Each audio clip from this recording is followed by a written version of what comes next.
สบายดีมื้อนี้จะมาสาธิตเกี่ยวกับการปลูกบักพร้าวที่ให้มันถึกลักษณะของมันเนาะที่ว่าให้มันขึ้นง่ายเลยก่อนอื่นเบิดนี่ก่อนเฮาสิปลูกบักพร้าวนี่นะก่อนอื่นเบิดเฮาต้องซอกหาแหล่งพันธุ์บักพร้าวตัวนี้นะให้ดีก่อนแล้วหลังจากนั้นเฮาจึงเอามาเลี้ยงไว้ให้ได้อย่างน้อย3 เดือนเลี้ยงเพื่อหยังเลี้ยงเพื่อว่าให้ต้นของมันน่ะแข็งแรงแล้วก็ให้มันเวลาเฮาลงนะให้มันรับประกันในการปลูกนะบ่ให้มันตายแล้ววิธีการที่เราเลือกพันธุ์เราต้องเลือกจากแบบใดตุกูดการเลือกพันธุ์นี่คนนิยมกันเดี๋ยวนี้ส่วนหลายมันบักบ้านแพ้วบักพร้าวบ้านแพ้วก้นจีบเนาะแต่ว่าพันธุ์ที่เอามาเฮ็ดตัวนี้ได้นะที่จริงแท้อายุของมันจังน้อยอย่างน้อยต้องให้15 ปีหา20 ปีขึ้นมาจริงเอามาสามารถเฮ็ดพันธุ์ตัวนี้ได้บัดนี้หลังจากเขาได้พันธุ์ดีแล้วเนาะหลังจากเขาได้พันธุ์ดีแล้วบัดนี้ก้อนเขาสิปลูกเขาต้องขุดขุมนะขุดขุมอย่างน้อยให้ได้กว้าง3กว้าง50หรือว่าเลือกของ50เนาะกว้าง50เลือก50นะแล้ววิธีการปลูกเนี่ยเราต้องใส่ฝุ่นแบบใดห้องพื้นแบบใดเราใส่ฝุ่นนี่ฝุ่นตัวนี้มันผ่านการหมักแล้วเนาะฝุ่นตัวนี้มันผ่านการหมักแล้วหมายความว่ามันจะบ่มีไอแก๊สมันจะบ่มีความร้อนแล้วหลังจากนั้นอย่างน้อยเราใส่ฝุ่นอย่างน้อยเราต้องใส่ให้มันเหมาะสมให้มันหลายเราต้องวางฝุ่นให้รอบๆแบบนี้อันนี้มันเรียกว่าการวางฝุ่นให้มันถูกแบบนี้แล้วเขาใส่ฝุ่นอีหยังก็ได้ว่าตุกูดขี้หยังก็ได้ว่ะเขาสิใส่ฝุ่นอย่างก็ได้แบบว่าฝุ่นให้มันเป็นขี้งัวบ่ขี้ไก่ขี้อย่างก็ได้แต่ว่าถ้าว่าเขาบ่มักได้บ่มักก็ได้แต่ว่ามันจะมีไอแก๊สมันจะมีความร้อนถ้าว่าเขามักแล้วมันจะรับประกันเนาะเวลานั้นเขาจะทั้งว่ามันสมมติว่ามันมีขี้ดินลงไปนี่นะการห้องพื้นให้มันถึงลักษณะน่ะเขาต้องยำตัวนี้ให้เข้ากันก่อนยำตัวนี้ให้เข้ากันยำตัวนี้ให้เข้ากันก่อนเพื่ออย่างยำเพื่อว่าให้ฝุ่นกับดินนี่ผสมกันผมแม่นเอาซิมาหองแบบว่าแบบนี้แล้วจะเอาบักพร้าวมาใส่บนบุตรลักษณะต้องยำให้ดินกับฝุ่นให้เข้ากันเสมอกันก่อนหลังจากนั้นเขาได้ต้นกล้าแล้วแบบนี้เขาจะมามีวิธีการเอาลงเนาะเขาจะมีมิดคัตเตอร์อันนี้หมายความว่าเขาพยายามค่อยๆแหกดึงออกมาจะให้มันกระทบกระเทือนเรื่องหากของมันถ้าแต่มันขาดนะเขาสามารถตัดได้เลยก็ได้แต่ว่ามันบกขาดนี่บกเขาบกต้องตัดมันกรณีนี้มันบกได้ขาดเขาบกได้ตัดมันหลังจากนั้นเขาก็แหกไว้เพื่อนนิดนึงแหกไว้เพื่อจะบอกเวลาเขาหลังจากนั้นเขาจะลงแบบนี้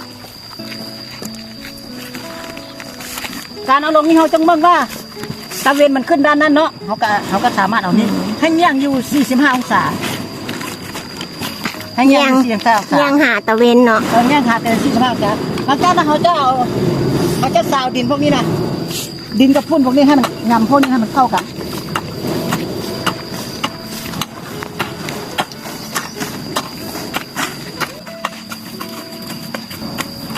หลังจากมันได้แบบนี้เนาะอันนี้วิธีการนี่สมมติว่าโป่งตัวนี้เขาจะปาไว้ทิศนึงก็ได้แล้วค่อยดึงออกก็ได้หรือว่าเขาจะดึงออกเลยก็ได้เพื่ออย่างเพื่อบ่ให้เบ้ามันแตกบ่ให้กระทบกระเทือนถึงเบ้ามันโอ้เป็นเทคนิคใหม่เนาะทุกคนอันนี้วิธีนี้คือบ่ให้เบ้ามันแตกเลย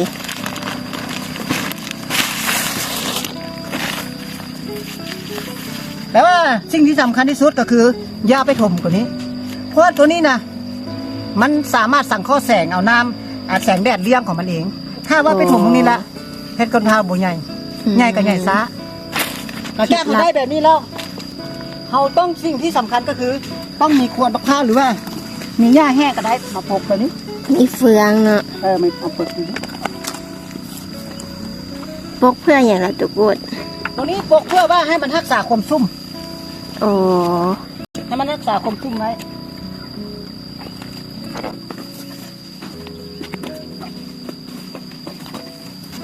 ปลูกจนอ้อมเลยบ่แน่นปลูกหลายเท่าจะยิ่งดีเพื่อว่า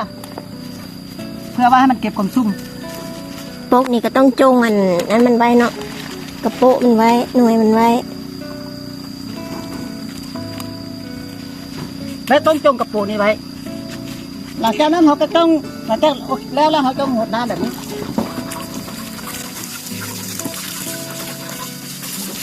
หดหลายบ่ตุกูด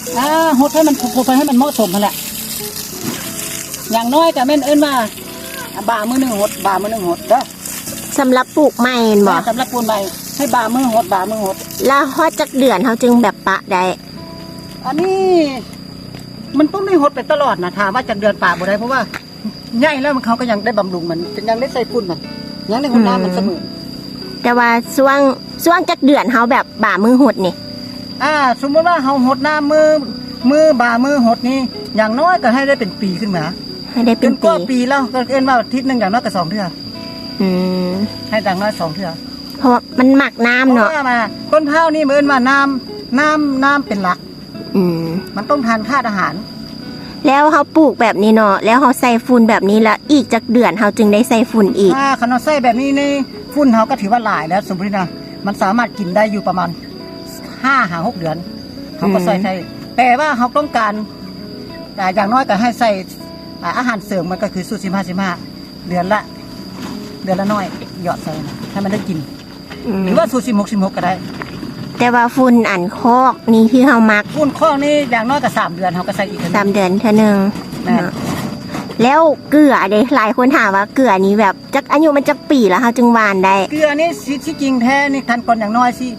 ถามว่าใส่เกลือได้บ่ใส่ได้แต่ว่าใส่น้อย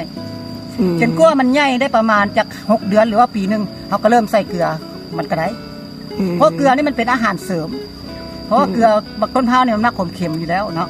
แมนแล้วการปลูกแบบนี้นี่เนาะมันจักปีมันจึงได้เป็นหมากว่าซะ ซาเฮาปลูกที่สวนเฮานะถ้าเฮาเฮ็ดได้แบบนี้นะของเฮาอยู่สวน2 ปีมันก็เริ่มออกแล้ว โอ้2 ปีแล้วเป็นหมาก เริ่มออกแล้วถ้าเฮาเฮ็ดได้ใส่ฝุ่นหดน้ำได้แบบนี้ตลอดแล้วก็คือว่า2 ปี หรือ2 ปีครึ่งโบกกาย3 ปีให้เห็นผล โอ้